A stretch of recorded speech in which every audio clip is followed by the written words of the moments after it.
Ladies and gentlemen, you could have been anywhere in the world tonight, but you're here with us in New York City. Are you ready for a cabinet meeting, huh? The issue on the table.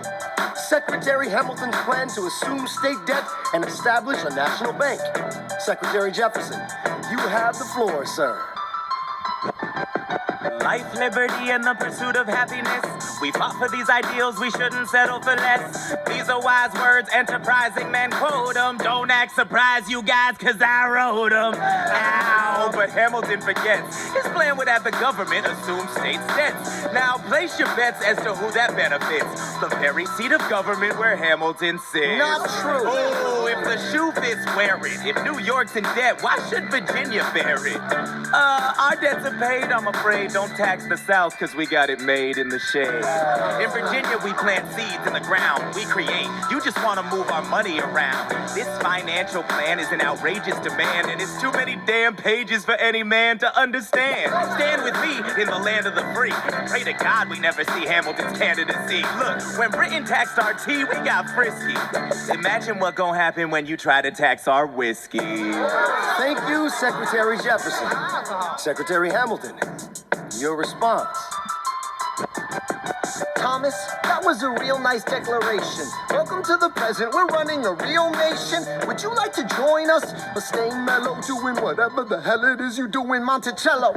If we assume the debts, the union gets a new line of credit, a financial diuretic, how do you not get it? If we're aggressive and competitive, the union gets a boost, you'd rather give it a sedative? A civics lesson from a slaver, hey neighbor, your debts are paid cause you don't pay for labor.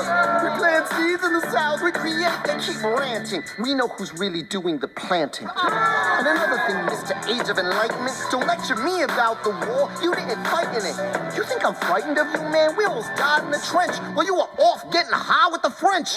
Thomas Jefferson always hesitant with the president. Medicine, there isn't a plan he doesn't jettison. Madison, you mad as a hatter, so take your medicine. Damn, you in worse shape than the national debt is in. Sitting there useless as tooth. Hey, turn around, bend over, I'll show you where my shoe fits. Excuse me. Madison, Jefferson, take a walk. Hamilton, take a walk. We're going to reconvene after a brief recess. Hamilton, Sir? a word. You don't have the votes. You don't have the votes. You're gonna need congressional approval, and you don't have the votes. Such a blunder, sometimes it makes me wonder why I even bring the thunder. Why he even brings the thunder? You want to pull yourself together? I'm sorry, these Virginians are birds of a feather. Young man, I'm from Virginia, so watch your mouth. So we let Congress get held hostage by the South?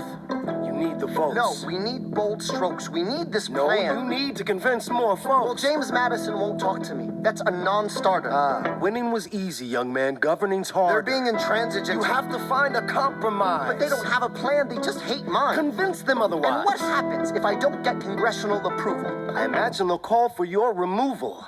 Sir, Figure it out, Alexander. That's an order from your commander.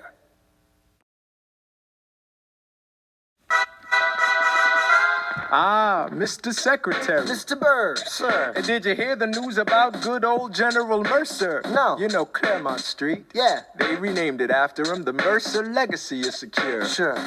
And all he had to do was die. Yeah, that's a lot less work. We ought to give it a try. Now, how you gonna get your debt plan through? I guess I'm gonna finally have to listen to you. Really? Talk less, smile more, do whatever it takes to get my plan on the Congress floor. Now, Madison and Jefferson are merciless. Well, hate the sin, love the sinner. Hamilton. I'm sorry, Burr, I gotta go. But Decisions are happening over dinner. Two Virginians and an immigrant walk into a room diametrically opposed foes. they emerge with a compromise, having opened doors that were previously closed. Bros. The immigrant emerges with unprecedented financial power, a system he can shape however he wants. The Virginians emerge with the nation's capital. And And here's the pièce de résistance. No one else was in the room where it happened, the room where it happened, the room where it happened. No one else was in the room where it happened, the room where it happened, the room where it happened. No one really knows how the game is played, the art of the trade, how the sausage gets made. We just assume that it happens, but no one else is in the room where it happens. Thomas claims Alexander was on Washington's doorstep one day in distress and disarray. Thomas claims Alexander said, I've nowhere else to turn. and basically begged me to join the fray. Thomas claims I approached Madison and said, I know you hate him, but let's hear what he has to say. Thomas claims Well, I arranged the meeting. I arranged the menu, the venue, the seating. but no one else was in the room where it happened, the room where it happened, the room where it happened. No one else was in the room where it happened, the room where it happened, the room where it happened. No one really knows how the parties get to yes. The pieces that are sacrificed in every game of chess. We just assume that it happens, but no one else is in the room where it happens. Meanwhile, Madison is grappling with the fact that not every issue can be settled by committee. Meanwhile, Congress is fighting over where to put the capital.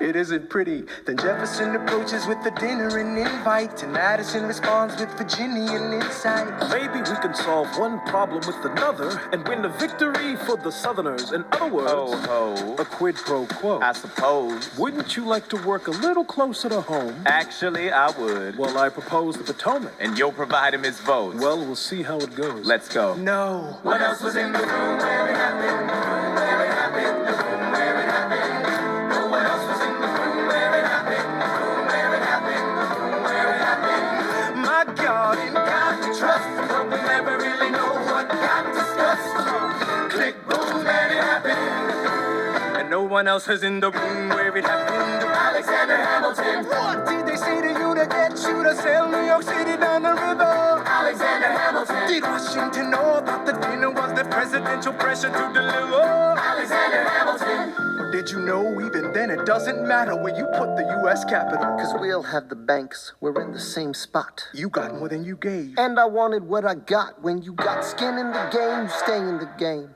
But you don't get a win unless you play in the game. Oh, you get love for it, you get hate for it, you get nothing if you wait for it, wait for it, wait.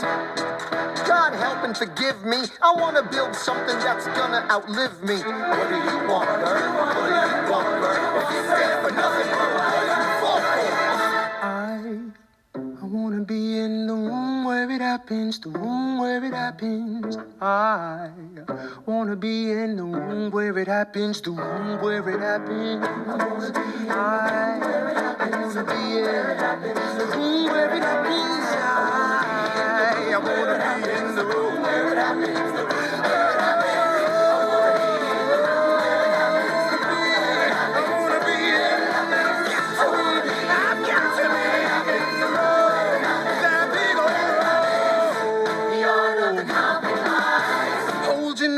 Close your eyes. They wanna lead us to save the day. We don't get a say in what they trade away. We dream of a brand new start, but we dream in the dark for the most part.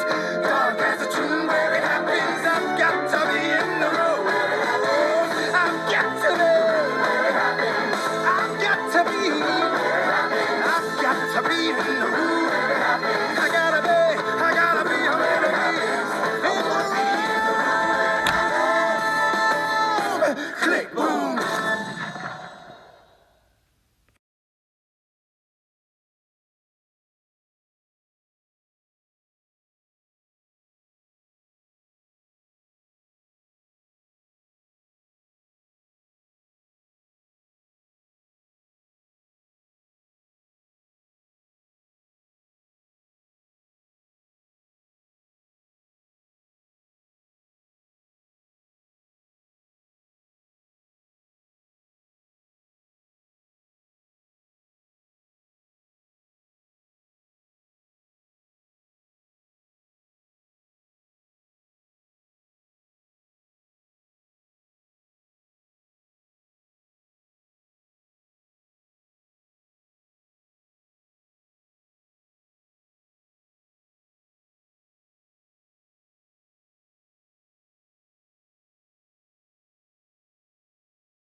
was England. Now, do we provide aid and troops to our French allies, or do we stay out of it? Remember, my decision on this matter is not subject to congressional approval. The only person you have to convince is me. Secretary Jefferson, you have the floor, sir. When we were on death's door, when we were needy, we made a promise. We signed a treaty. We needed money and guns and half a chance. Who provided those funds? France. In return, they didn't ask for land. Only a promise that we'd lend a hand and stand with them if they fought against oppressors. And revolution is messy, but now is the time to stand. Stand with our brothers as they fight against tyranny. I know that Alexander Hamilton is here and he would rather not have this debate. I'll remind you that he is not Secretary of State. He knows nothing of loyalty. Smells like new money, dresses like fake royalty. Desperate to rise above his station. Everything he does betrays the ideals of our nation. Hey, and if you don't know, now you know, Mr. President. Thank you, Secretary Jefferson. Secretary Hamilton, your response. You must be out of your goddamn mind if you think the president is gonna bring the nation to the brink of meddling in the middle of a military mess, a game of chess where France is queen and kingless. We signed a treaty with a king whose head is now in a basket. Would you like to take it out and ask it? Or should we honor our treaty, King Louis's head?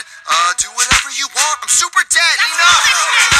Hamilton is right. Mr. President. It's too fragile to start another fight. But, sir, do we not fight for freedom? Sure, when the French figure out who's gonna lead them. The people are leading. The people are rioting. There's a difference. Frankly, it's a little disquieting. You would let your ideals blind you to reality. Hamilton, sir, draft a statement of neutrality. Did you forget Lafayette? What? Have you an ounce of regret? You accumulate debt, you accumulate power, yet in their hour of need you forget. Lafayette's a smart man.